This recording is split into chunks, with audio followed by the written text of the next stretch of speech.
नारीपुर नाम का एक छोटा सा गांव था। इस गांव में हर साल बहुत ज्यादा गर्मी पड़ती थी, क्योंकि यह गांव चारों तरफ रेत से घिरा हुआ था। अप्रैल महीना शुरू ही हुआ था, पर ऐसा लगता था कि मानव गर्मी अपने चरम सीमा पर पहुंच गया था। गांव के हर घर के छत पर मानो आग बरस रहा था। पेड़ों की शाखाएं गर्मी से सूखने लगी थीं। सूरज देवता डूबने का नाम ही नहीं ले रहे थे। यह गर्मी का मौसम अमीरों के लिए बहुत ही सुहाना था, पर गरीबों के लिए उन पर मुसीबत का पहाड़ टूटना जैसा था। हे ऊपर वाले, इतना ज्यादा गर्मी कर दी है आपने। कुछ तो तरस खाओ गरीबों पर। देख रही हो माधुरी, इतनी भयानक गर्मी पड़ रही है। इस बार घर से बाहर निकला भी नहीं जा रहा है। घर से निकलते ही सारा बदन धूप से जलने लगता है। ऊपर से ये लू और गर्मीली हवाएं शरीर को लहूलुहान कर देती हैं। हाँ जी, सच कह रहे हैं आप। गर्मी इतनी हो रही है कि घर के अंदर रहा भी नहीं जा रहा है। इससे पहले इतनी गर्मी कभी नहीं हुई। ये गर्मी तो कहर मचा रही है हम गरीबों पर। घर से बाहर जाओ तो गर्मीली हवाएं बदन चीरती हुई निकल जाती हैं और पूरा शरीर आग की तरह जलने लगता है। आप सच बोल रहे हैं जी, ये गर्मी हमारे लिए काल बनकर आई है। अमीरों के घर में ऐसी चल रही होगी और हम गरीब एक पंखा भी नहीं खरीद सकते हैं। हे भगवान, कुछ तो तरस खाओ।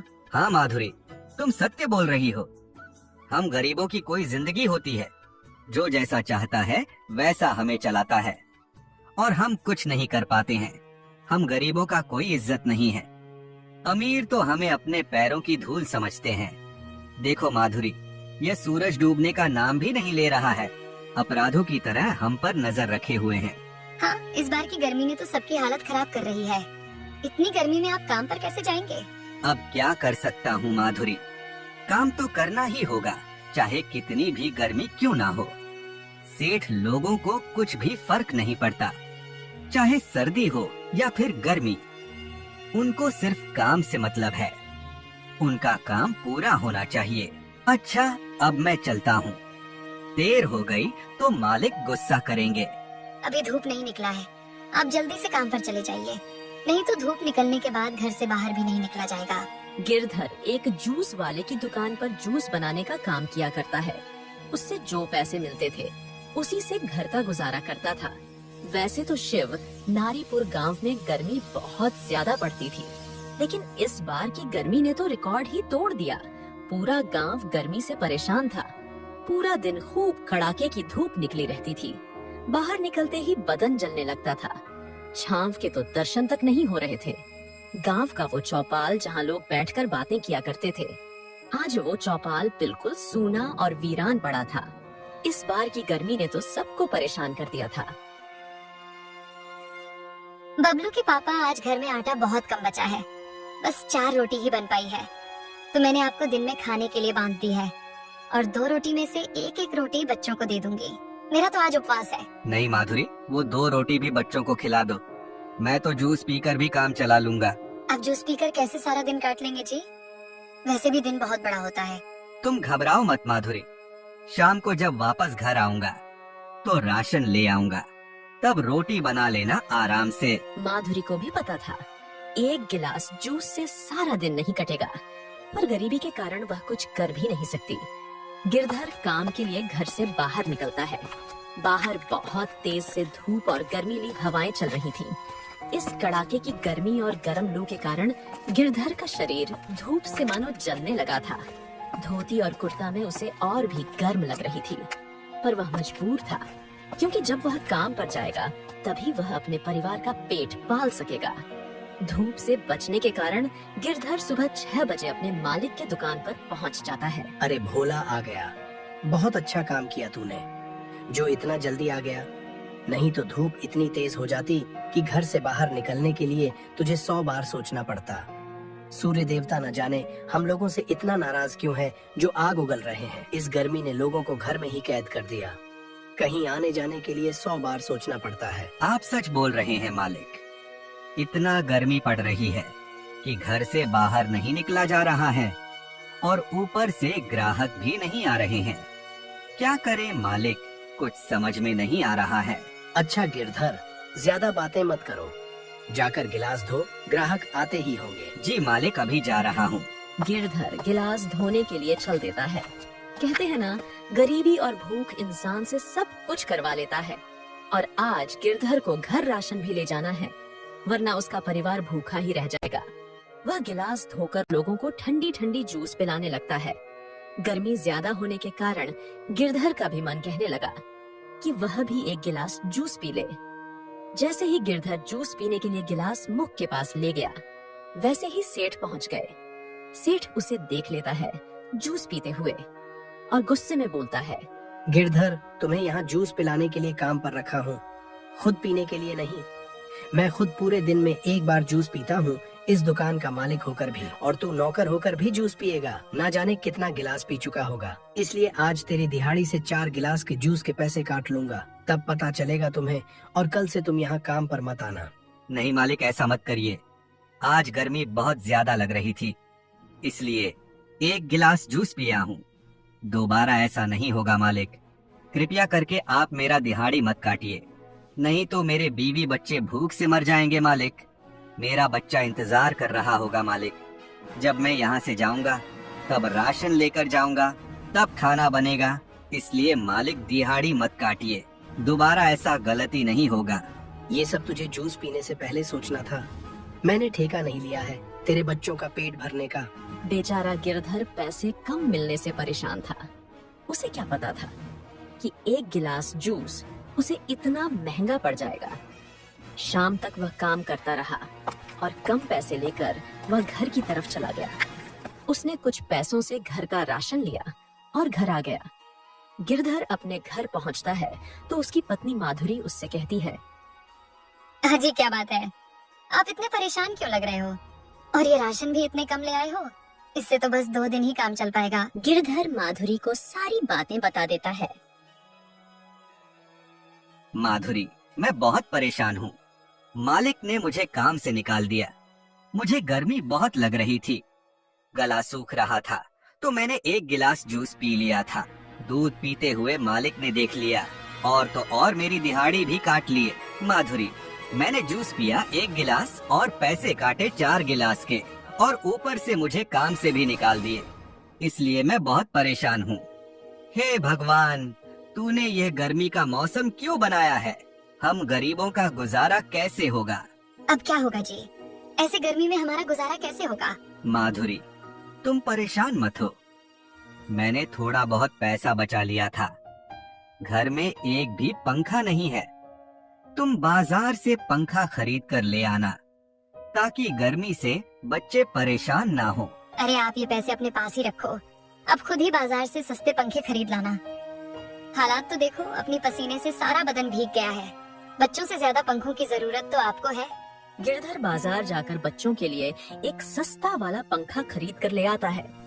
माधुरी जब खाना बनाती है तो बच्चे उसके पास ही बैठे रहते हैं, लेकिन अब गर्मी इतनी तेज हो रही थी कि माधुरी को आग सहन नहीं हो रही थी और तुरंत पंखे के पास पहुंच जाती है। तब जाकर जान में जान आती है। माधुरी, मैं बाहर जाता हूँ, देखता हूँ, शायद कोई काम मिल जाए। ऐसे घर पर तो खाली नहीं बैठ सकता। अगर घर पर रहूंगा तो हम लोग एक एक दाने के लिए मोहताज हो जाएंगे। ठीक है जी, मगर ध्यान से जाना और शाम को समय से घर आ जाना। गर्मी बहुत ज्यादा हो रही है। अब ऐसा लग रहा है कि गर्मी सहन नहीं हो रही है। गर्मी अपनी चरम सीमा पर पहुंच गई है।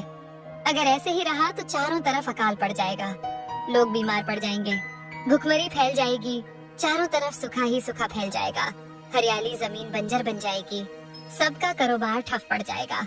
गिरधर घर से बाहर निकल जाता है। बाहर गर्मीली हवाएं चल रही थीं, पर गिरधर उसकी परवाह किए बिना बस चला जा रहा था और यही बातें अपने मन में सोच रहा था कि कहीं भी उसे काम मिल जाए। वह बाजार में एक दुकानदार के पास जाता है और काम मांगता है। साहिब जी, क्या आपके दुकान पर कोई काम मिल जाएगा? कोई भी काम दे दो, मैं सब कर दूंगा। गिरधर ने कई जगह काम ढूंढा, पर उसे कोई काम नहीं मिला। वह मायूस होकर एक पेड़ के नीचे बैठ गया। हे भगवान, अब मैं क्या करूं? कोई काम नहीं मिल रहा। ऐसे ही रहा तो घर का गुजारा कैसे होगा? पैसे भी बहुत कम बचे हैं और मेरे पास जो थोड़े बहुत पैसे बचे हैं वो भी 2-4 दिन में खत्म हो जाएंगे। गिरधर ये सब सोच ही रहा था कि तभी एक साधु बाबा उसके पास आते हैं। बेटा, क्या तुम मेरा थोड़ा सा मदद कर दोगे? मेरा कुटिया यहाँ से कुछ दूरी पर ही है। गर्मी बहुत ज्यादा है और लू भी बहुत तेज से चल रही है, इसलिए मैं अब यह लकड़ियाँ ज्यादा दूर नहीं ले जा पाऊंगा। मेरा यह लकड़ियाँ मेरे कुटिया तक पहुँचा दो। बेटा, तुम्हारा बहुत बड़ा एहसान होगा। ठीक है बाबा, चलिए मैं आपका सामान आपके कुटिया तक पहुंचा दूंगा। गिरधर साधु बाबा के लकड़ियों को उनके कुटिया तक पहुंचा देता है। साधु बाबा, आप यहाँ अकेले रहते हैं? यहाँ तो और भी गर्मी लग रही है। आप इतनी गर्मी में यहाँ कैसे रह लेते हैं? हाँ बेटा, मैं यहाँ अकेला रहता हूँ और इसी कुटिया में तपस्या करता हूँ और एक गाय रानी हमारे साथ रहती है और मैं इसका भी ठीक से ख्याल नहीं रख पाता हूँ। अच्छा बाबा, अब आप आराम करिए और मुझे इजाजत दीजिए। मेरी बीवी बच्चे घर पर इंतजार कर रहे होंगे। इतना कहकर साधु बाबा से गिरधर अपने घर की तरफ चल देता है। कभी साधु महाराज आवाज देते हैं, रुको बेटा, मेरी गाय रानी को भी अपने साथ ले जाओ। इसका अच्छे से देखभाल करोगे, इसकी सेवा करोगे तो यह तुमको बहुत ज्यादा दूध देगी। मैं इसका ध्यान गर्मी के कारण रख नहीं पाता हूँ। इसे तुम ले जाओ। अब मना मत करना बेटा। एक साधु का आशीर्वाद समझकर मेरी गाय रानी को अपने साथ ले जाओ। अरे महाराज जी, अब आप इतना बोल ही रहे हैं तो मैं इस गाय माता को अपने साथ ले जा रहा हूँ और इसकी खूब सेवा पानी करूँगा। गिरधर गाय को लेकर घर की तरफ चल देता है। अरे जी, ये गाय कहाँ से लेकर आए हो? गिरधर माधुरी को सारी बातें बता देता है। माधुरी, अब से ये गाय माता हमारी है और इनकी सेवा की जिम्मेदारी भी हमारी ही है। तुम जाकर खाना बनाओ, तब तक मैं गाय माता के लिए चारा लेकर आता हूँ। माधुरी, बहुत ज्यादा गर्मी है, इतनी दूर से गाय माता को लेकर आया हूँ, इन्हें पानी लाकर पिला दो। मैं खेत से जाकर चारा काट कर लेकर आता हूँ, लेकिन पानी जरूर पिला देना। गिरधर गाय के लिए चारा लाने खेत की ओर जाता है और चारा लेकर आता है और गाय को खिला देता है। शाम होती है। देखो माधुरी, चारा खाने के बाद गाय माता कितनी दूध दे रही है। ये तो सच में कमाल की गाय है। इतना सारा दूध हम लोग तो पी ही नहीं पाएंगे। पहले मैं कुछ दूध की चाय बना देती हूँ, फिर पूरा परिवार आज रात को दूध पीकर लेट जाएंगे, क्योंकि घर में ज्यादा राशन नहीं बचा है। फिर उसी दिन गिरधर का पूरा परिवार दूध पीकर लेट जाते हैं और आराम से सो जाते हैं।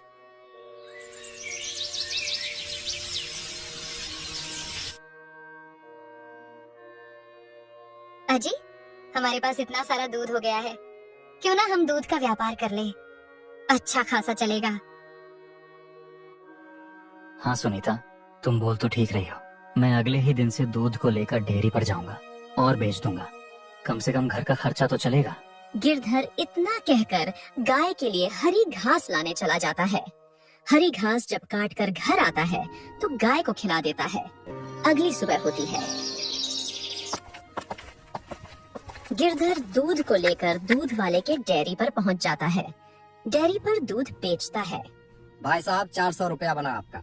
सुनो भाई, मैं महीने पर रुपया ले जाऊंगा। ये 400 रुपया तुम मेरे डायरी पर चढ़ा दो। ठीक है, जैसा आपको ठीक लगे। दूध बेचकर गिरधर अपने घर पहुंचता है तो उसकी पत्नी गिरधर से कहती है, दूध बेच आए। कितने रुपए का दूध बिका? माधुरी, 400 रुपए का दूध बिका, लेकिन मैंने रुपया नहीं लाया। डेयरी वाले भैया से कहा मुझे महीने पर रुपए चाहिए। ये तो आप बिल्कुल सही किए। धीरे धीरे महीना बीतता है। गिरधर, आज तुम्हारा 1 महीना पूरा हो गया। ये लो 12,000 रुपया। गिरधर वो रुपया लेकर घर पहुंचता है। माधुरी, ये लो 12,000 रुपया दूध का। भगवान ने चाहा तो बहुत जल्द हमारी गरीबी दूर हो जाएगी। सुनिए जी, 12,000 रुपया तो हमें मिल गया, लेकिन घर में रहेगा तो धीरे धीरे खत्म हो जाएगा। तो फिर क्या करें, तुम ही बताओ माधुरी। मुझे जो समझ में आया मैंने वो किया। आप एक काम करिए, आप उसे डेयरी वाले भैया से 12,000 रुपए एडवांस में ले आइए। बोलना दूध में कट जाएगा धीरे धीरे। माधुरी, एडवांस रुपए लाकर हम क्या करेंगे? 12,000 तो पर्याप्त है हमारे लिए। सुनिए जी, बड़ा सोचिए। आज गौ माता हमें दूध दे रही है तो घर का खर्चा चल रहा है, और कल गाय माता दूध देना बंद कर देंगे तो फिर हम क्या करेंगे? इसलिए आगे का सोचिए। आप जाकर 12,000 रुपए लेकर आइए, फिर मैं बताती हूँ आपको क्या करना है। जैसा तुमको अच्छा लगे, मैं अभी जा रहा हूँ। गिरधर डेयरी वाले के पास जाता है और सारी बात डेयरी वाले भैया से बताता है। डेयरी वाले भैया उसे 12,000 रुपए एडवांस में दे देते हैं। गिरधर वो रुपया लेकर घर पहुंचता है। माधुरी, मैं 12,000 रुपए एडवांस में ले आया हूँ। अब हमारे पास 24,000 रुपए हैं। अब तुम ही बताओ इसका क्या करें। सुनिए जी, गर्मी इस समय बहुत पड़ रही है, हम ठंडे का बिजनेस करते हैं। गर्मी में ठंडे की बिक्री खूब रहेगी। ठीक है माधुरी, हम कल ही बाजार चलेंगे कोल्ड ड्रिंक लाने के लिए। दोनों बाजार जाते हैं, कोल्ड ड्रिंक खरीद कर लेकर आते हैं और अपने गांव के चौराहे पर दुकान लगाते हैं। गर्मी अधिक होने के कारण कोल्ड ड्रिंक की बिक्री बड़ी जोरों शोरों से होती है। रात को दुकान बंद करके जब दोनों घर पहुंचते हैं, माधुरी, आज तो बड़ी जोरों से बिक्री हुई है। ऐसे ही रहा तो हम बहुत जल्द बड़े आदमी बन जाएंगे। अगर गौ माता ना होती तो हम ये कभी नहीं कर पाते। आप सच बोल रहे हैं जी, ये गाय सच में हमारी माता है। धीरे धीरे समय बीतता है। गिरधर अब बहुत बड़ा ठंडे का व्यापारी बन जाता है। देखते ही देखते गाड़ी, मोटर, महल सब हो जाता है गिरधर के पास। गिरधर पहले जैसा नहीं रहा, अब वह बहुत बड़ा आदमी बन चुका था, लेकिन उस गाय को कभी नहीं बेचता है। माधुरी, अब हम ऊंचाई की उस शिखर पर पहुंच गए हैं कि जहां लोग आने के लिए तरसते हैं। आज मेरा पूरे राज्य में मुकाबला करने वाला कोई नहीं है। यह सब उस बाबा की मेहरबानी है जो हम गरीब के ऊपर इतना बड़ा एहसान किए हैं। अगर वह हमें अपनी गाय नहीं देते तो शायद आज मैं इतनी ऊंचाई पर नहीं होता।